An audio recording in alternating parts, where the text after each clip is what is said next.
hey, I'm so-and-so. I want to do this. Here's a run.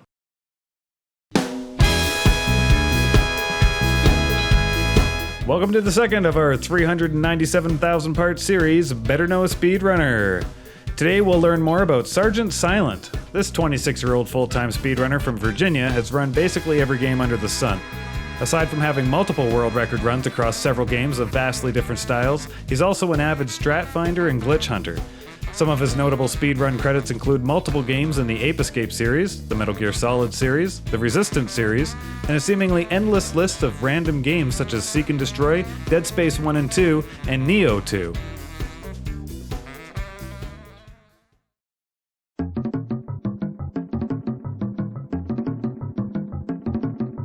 I got into streaming because I found Grand Pooh Bear playing a game and he was trying to play it fast. He had a timer on and I thought, oh, this is cool. I'm currently in a situation where people are harassing me for wanting to play video games. So when I saw Grand Pooh Bear streaming on Twitch, having fun and playing a game and doing it in a new way and a different way, I was inspired to try that. First year was pretty slow. I didn't start with speedrunning immediately. I didn't have any streaming equipment. I started using a PlayStation 4 and just streaming through the Twitch interface. Didn't have great internet, so it would drop sometimes. I could barely stream at 480. I just had friends come in and follow me. It took like 9 months to get affiliate. I picked up the Resistance game and I started playing that, and I got a raid from Bonesaw one day for like 200 and some viewers. That was able to get me to the affiliate mark and get me a 3 consistent average.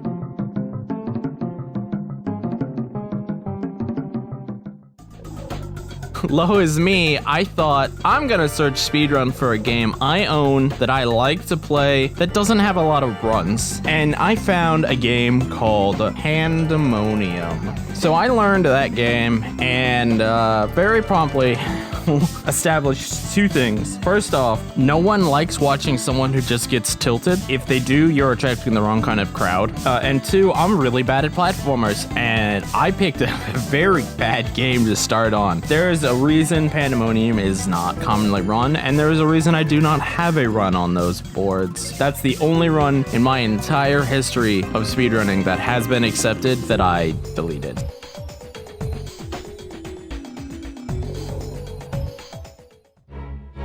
That is a good question. It would probably be Demon Souls. I don't speedrun Souls games, but something about that game, I love Demon Souls. I loved experiencing it. I loved learning it. It influenced what I like out of games for generations. What?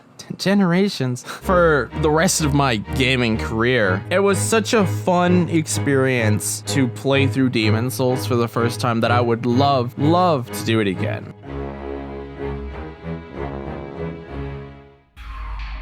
So it was either Seek and Destroy, Metal Gear Solid 4, Resistance 3, or Resistance Fall of Man. But how long did it take me? Fall of Man took me, I believe, 6 months to get to a point where I was able to get a run that finally took world record. And that included essentially rerouting the entire game. It wouldn't have been 6 months. It would have been more than that. I felt just absolutely amazing to finally own and have that run. Resistance 3 was just, I know I could beat this game faster, and it's another game in the Resistance franchise, which at this point I've chosen to focus on. And I did. And it brought competition back to that game. It brought the other runner back. And it was a good feeling, and that's what started me feeling like, hey, I don't really care so much about getting a record. I care more about making a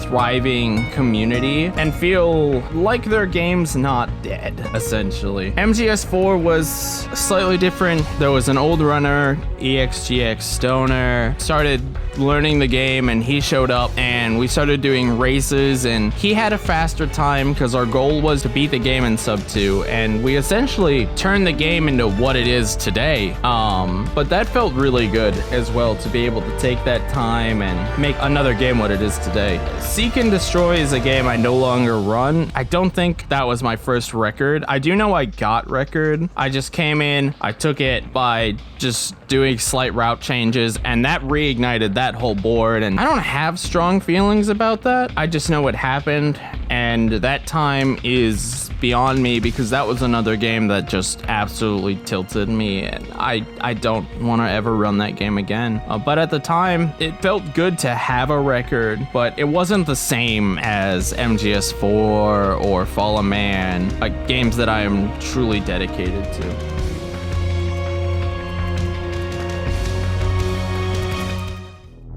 By far, finally getting the sub 90 for Resistance Fallen Man. I spent 2 years to get that game down to the sub 90 mark, and I love Fallen Man. I dedicated so much of my life to that game, to making that game what it is, and rerouting it, and putting up hours of videos and glitch hunting. Even if I'm the only one who recognizes that 90-minute mark on Fallen Man, that was such an astounding run that I am so proud of. It's one of 2 times I think I've cried on stream. I was just so happy to have gotten that.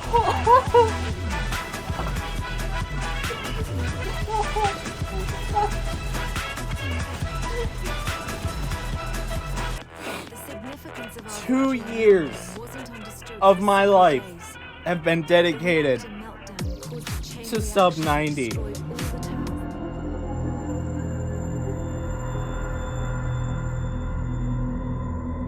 I'm gonna call it back to Fallen Man because of how much I love that game. The final boss of Fallen Man is kind of like an auto-scroller. So what I found was that at the start of the room, you can actually hop on some geometry and get on top of the barricade that the developers set up to stop you from being able to just walk backwards. And that let you get right to the switch. But we played the speedrun on New Game Plus, which means we have a couple weapons you're not supposed to have. So I figured it's bulletproof glass. Let's test some of the weapons just to see what exactly happens when they interact with it. And one of the weapons you get is called the L11 Dragon, I believe is the name of it. What this essentially does is it breathes out a thing of fire. It turns out fireproof glass does not exist. So you can hit the glass with the fire, there's a particular spot, and it can break the rods without ever hitting the switch. That was just mind-blowing thing to find, that something like that was in the game the whole time.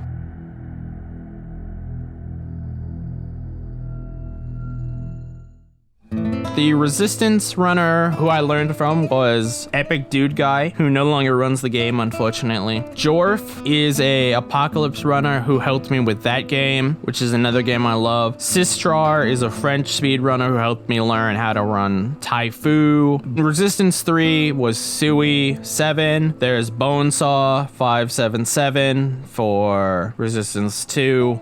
A lot of different people have helped me with MGS4, EXGX Stoner, some Ragnus, some Sparty, some Jaguar King. MGS4 has been a huge community effort.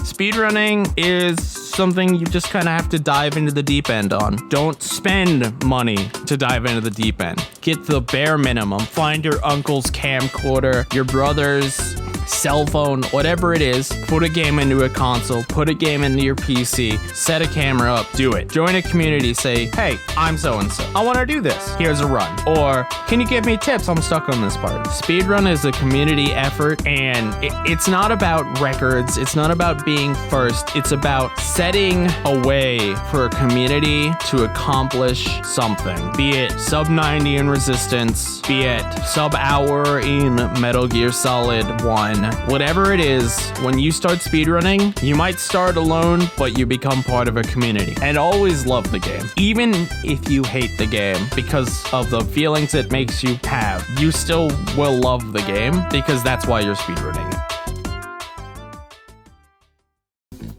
I'd like to give a huge shout out to SRGTsilent for taking the time to answer the questions for this spotlight. You can find links to his YouTube, Twitch channel, and Twitter in the description below. Please consider giving them a follow. I hope you enjoyed this episode of Better Know a Speedrunner. If you did, consider giving it a thumbs up and hitting subscribe, both of which do wonders for the algorithm. And I'd love any feedback you have about this format. Are there any other questions you'd like to see answered? Any that didn't work for you? Was the profile too short, too long? Is there a particular speedrunner you'd like to see featured? Anything and everything, leave it in the comments below.